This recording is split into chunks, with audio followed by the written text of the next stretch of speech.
जैसे मैं कैसे बोला कि छोटी सी बात को लोग बड़ा बना ले रहे हैं और लोगों के बीच में परोसते रहे, उससे क्या हो रहा है कि आग लग जा रही है।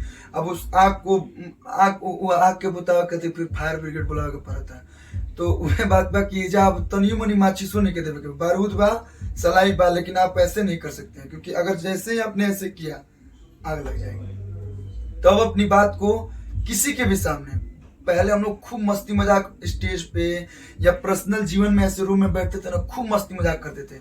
अब ये जो मोबाइल है ना भैया, इससे अच्छा और इससे बुरा कुछ नहीं है। अब हम लोग को ऐसे बात करना पड़ता है, अच्छा ओह ओह ऐसे, तो डर लगता है कुछ हाँ, वायरल अब डर हो लगता है जाए। कि कुछ वायरल ना हो जाए।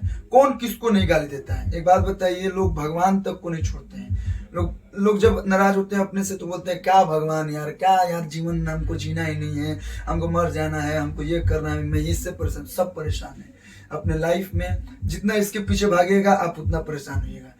कोई नहीं कमा रहा है वो भी परेशान है, ये सच्चाई है कलयुग की। और जो कमा रहा है वो भी परेशान है कि हाई टीडीएस भरे के बा, हाई जीएसटी भरे के बा, हाई टैक्स भरे के बा। आ क्यों नहीं के कमा तो कहता हमारा क्यों कुछ नहीं के। तो आज के समय में कुछ भी करना है सोच समझ के करना है।